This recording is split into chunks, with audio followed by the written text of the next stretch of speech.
2 missions of military intelligence collection, both of which came to a climax on 30 December 1776, contributed to the Continental Army's victory in the Battle of Princeton. Joseph Reed and the Philadelphia Light Horse. The obscure and doubtful intelligence on which General Washington had to base his next action frustrated him after a decisive victory in the Battle of Trenton. Washington observed to Adjutant General Joseph Reed that the strength of the British in the area had greatly discouraged spies for the Revolution. Reed had the same opinion, having himself encountered the poor and terrified inhabitants of Bordentown only days before. Red rags hung from almost every house door in expression of Tory sympathies. Homeowners were hastily tearing them down in accordance with the clear turn of events. Reed considered the residents effectually broken and hardly resembling what they had been a few months before. Reed was a New Jersey native,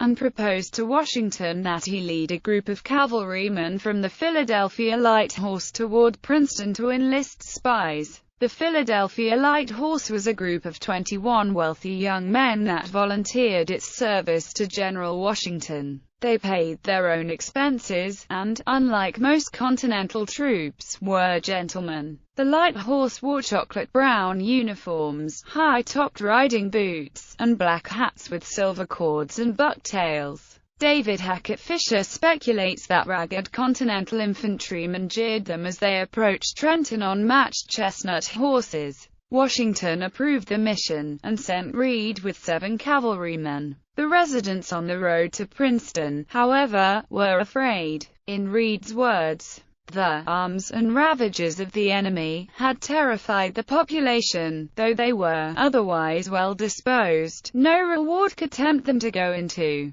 Princeton on a mission of espionage. Stories of captured revolutionaries who were starving in the prison hulls of New York, along with more immediate accounts of British plunder and rape in New Jersey, were doubtlessly a strong deterrent to participation in the cause of the Continental Army. Reed and his men were determined to return with valuable information. Expecting that the rear of Princeton would be poorly guarded, they circled the town. They were about a half-mile southeast of Clarksville, almost in view of Princeton itself, when they spotted a British soldier walking between a barn and a house. Reed assumed he was looting, and sent 2 cavalrymen to take him prisoner. The light horsemen kept the barn between themselves and the house to approach closely without being noticed. A second and third soldier appeared as they rode, and Reed ordered the rest of his men to charge. As things worked out, Reed's men were outnumbered, but they were also in the right place at the right time. Most of the 12 British soldiers were busy conquering a parcel of mince pies, as the light horse surrounded the house.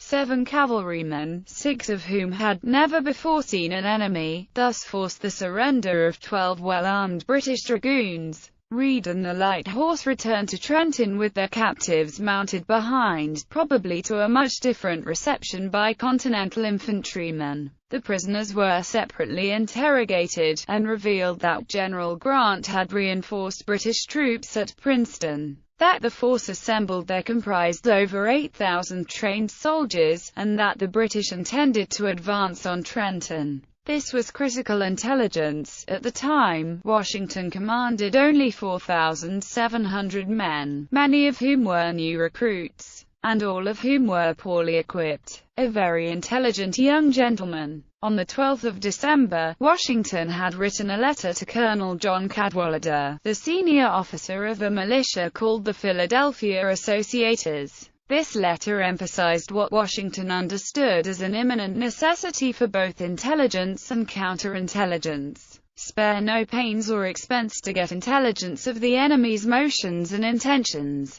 Any promises made, or sums advanced, shall be fully complied with and discharged. Every piece of intelligence you obtain worthy of notice, send it forward by express. Keep a good lookout for spies, and magnify your numbers as much as possible. 3 days after receiving these orders, Cadwallader replied that he had sent several persons over for intelligence. 2 weeks later, on the morning of the 31st of December, he identified one of his spies, a very intelligent young gentleman, who had just returned from Princeton with details on the British force and its disposition. There were about 5,000 men, consisting of Hessians and British troops, about the same number of each. He conversed with some of the officers, and lodged last night with them. No sentries on the back or east end of the town. They parade every morning an hour before day, and some nights lie on their arms. An attack has been expected for several nights past. The men are much fatigued, and until last night were in want of provisions. When a very considerable number of wagons arrived with provisions from Brunswick, in accordance with Washington's orders, the spy magnified the Continental Army's numbers, telling them the best accounts reported 16,000 troops.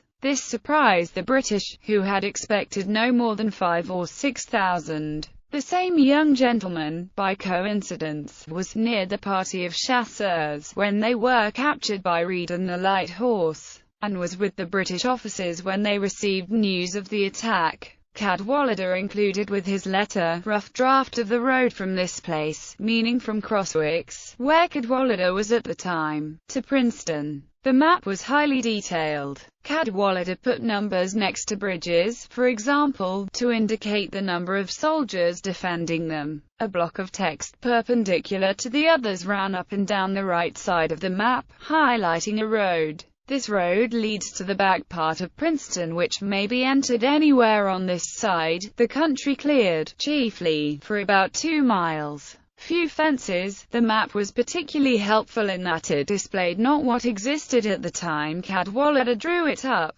but what would exist by the time General Washington could act on the intelligence it provided. In other words, the map was estimative, indicating works begun, and those intended this morning, before he heard from Cadwallader. Washington had only 3 pieces of intelligence, all of which were ascertained through prisoner interrogation. Firstly, that General James Grant had reinforced British troops at Princeton. Secondly, that the aggregate force there comprised over 8,000 soldiers, and thirdly, that they intended to advance on Trenton. It is likely that Cadwallader's report, obtained from a plainclothes spy who ingratiated himself with British officers, relieved Washington both by suggesting a substantially weaker enemy force of around 5,000 men and by providing detailed, actionable information on their positions and disposition. Washington immediately sent a large Continental force up the post road with orders to delay any British movement toward Trenton. It advanced under the cover of darkness on New Year's Eve, occupying a position 6 miles from Nassau Hall. The British spotted them at dawn and sent its 1st Battalion Light Infantry, along with 2 Hessian companies to engage the revolutionaries.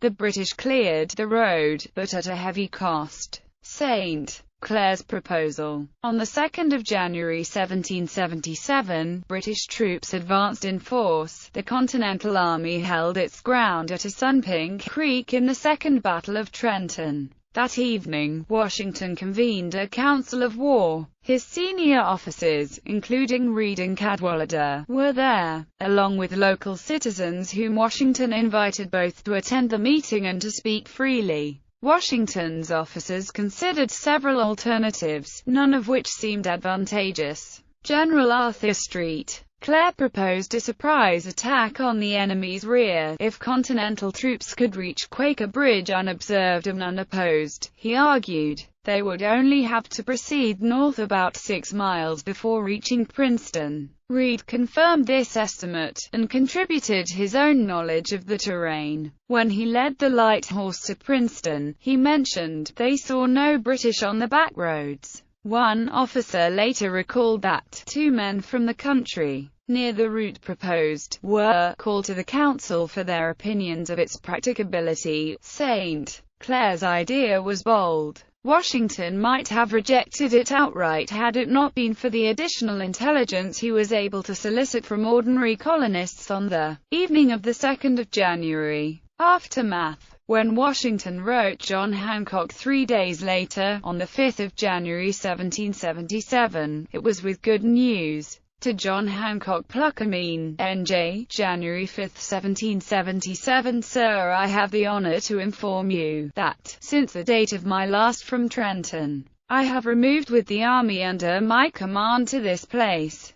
Their large pickets advanced towards Trenton, the great preparations, and some intelligence I had received, added to their knowledge, that the 1st of January brought on a dissolution of the best part of our army, gave me the strongest reasons to conclude that an attack upon us was meditating. Washington described the Continental Army's march to Princeton, by a roundabout road, as its baggage was quietly moved to Burlington. The Battle of Princeton was a decisive victory for Continental troops, which took the British force by surprise. This was just the pick-up colonists needed. The Pennsylvania Journal wrote that if Washington had lived in the days of idolatry, he would have been worshipped as a god. Washington formally discharged the Philadelphia Light Horse 3 weeks later, saying that, though composed of gentlemen of fortune, they had shown a noble example of discipline and subordination, and in several actions had shown a spirit and bravery which will ever do honor to them, and will ever be gratefully remembered by me. In September 1779, the Light Horse reconvened at Washington's own request, and served the Continental Army until the British surrender at Yorktown 2 years later, in October 1781. The Philadelphia Light Horse enjoyed an honorable legacy after the American Revolution. In his 1816 memoir, General Wilkinson praised the cavalrymen for their 30th of December expedition. This little act of decisive gallantry had tended to increase the confidence of the troops, and certainly reflected high honor on the small detachment. 8 years later, at a reception held for General Lafayette,